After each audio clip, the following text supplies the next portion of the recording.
Hey everyone, welcome back. So, lately I've been seeing this viral hack method everywhere. People saying you can get unlimited money and gems in Sunday City just using your phone. No computer, no complicated steps. At first, I wasn't really sure about it. It honestly sounded a bit too good to be true.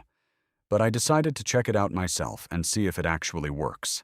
In this video, I'll walk you through everything I did step by step, and at the end, we'll see the results together. First, you'll need your player ID. You can usually find it in your profile or somewhere in the settings.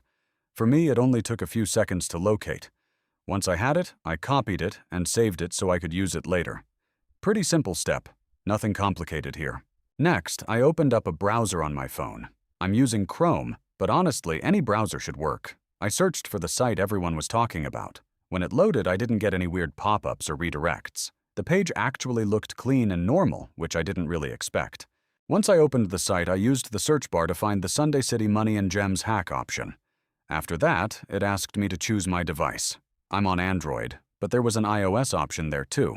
Then I entered my player tag, double-checked it to make sure everything was correct, and tapped Continue.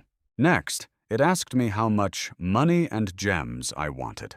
Since I was just testing it, I picked the highest amount to see what would happen. After I confirmed, a few loading bars showed up, like it was processing everything step by step. It actually explained each part, so it was easy to follow. Right before finishing, there was a quick verification step. The instructions were simple and didn't take long. I already did that part earlier, so let's skip ahead and check the results. To check if it really worked, I went back into Sunday City and looked at my money and gems. And yeah, they were there. No need to restart the game or wait. Everything showed up instantly, which was honestly surprising. Let me know in the comments if you've ever tried something like this and what your experience was. If you found this helpful, drop a like and subscribe if you want to see more videos like this. Catch you in the next one.